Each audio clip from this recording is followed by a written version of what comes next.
Ada lagi kisah nyata Pak, dan Ibu dokter. Orangnya masih hidup sampai hari ini. Ada seorang laki-laki itu terkena luka itu di bawah telinganya di sini. Luka ini semakin besar, semakin besar, semakin besar. Bisa nggak ditampakkan di sini? Oh gitu, ya nanti bisa. Dia luka itu sampai akhirnya luka Pak. Sampai di saat itu beliau dirujuk dari rumah sakit kabupaten menuju rumah sakit provinsi.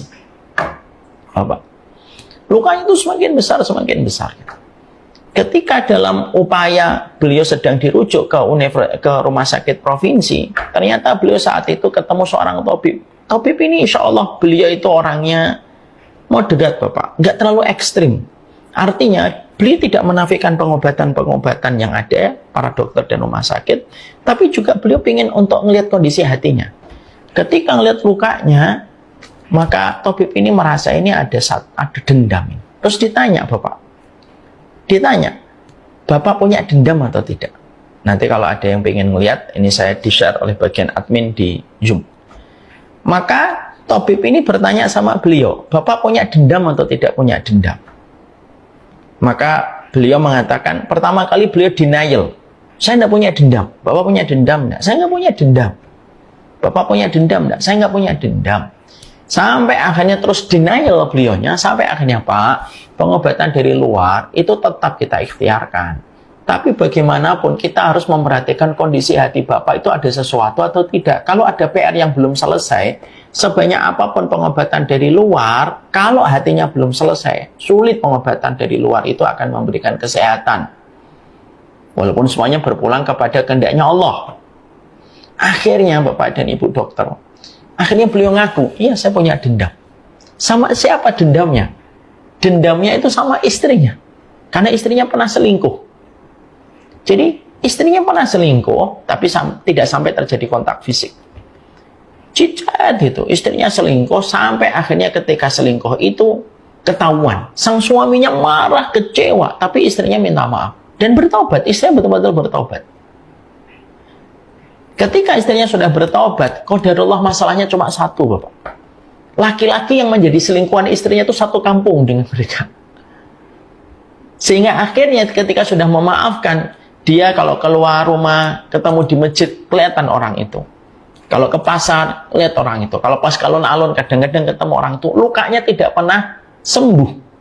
Lukanya basah terus ketika melihat orang laki-laki itu yang ketemu terus, karena satu kampung. Dan ketika beliau menceritakan itu, dalam kondisi istrinya yang nemenin beliau aja kaget. Loh Bang, kamu masih dendam sama saya? Gitu. Iya. Kenapa masih dendam Bang? Ya karena dianya nongol terus di mata saya. Dan setiap dia nongol itu saya teringat. Akhirnya Pak, tidak pernah selesai dengan rilisnya Pak. Validasinya susah jadinya, ketemu terus. Akhirnya beliau dinasehatin Pak, tetap ini nanti ke rumah sakit provinsi, Bapak tetap harus dengar perkataan dokter, tapi tolong Pak, mau nggak memaafkan istrinya? Saya maafkan Pak. Kenapa Bapak sekarang pengen maafkan? Karena orang yang paling tulus merawat saya ketika saya sakit adalah istri saya. Teman-teman saya jenguk dari kejauhan. Anak-anak saya sering menutup hidungnya kalau mereka sedang dekatkan pada saya. Karena ngeluarin bau. Bernanah, infeksi. Tapi istri saya dengan setia ganti sarung, ganti tempat tidur. Dia tanpa masker, tanpa dia jijik, bersihin, mandiin saya kalau pagi. Disitulah saya tahu istri saya betul-betul sudah bertobat dan tulus kembali mencintai saya. Terus Bapak dan Ibu dokter, akhirnya Pak, coba Pak, berdamai, hatinya berdamai Pak. Dan ketika berdamai,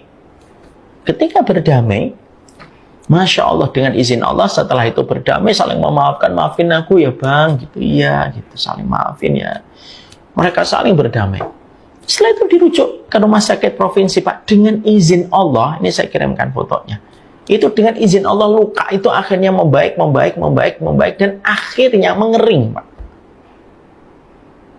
Setelah beliau menyelesaikan apa yang menjadi beban hatinya, dendam. Dendam itu kayak dinding yang ada jamurnya, dendam itu. Kayak dinding hati yang ada jamurnya kan itu. Dan ketika menyelesaikan itu, akhirnya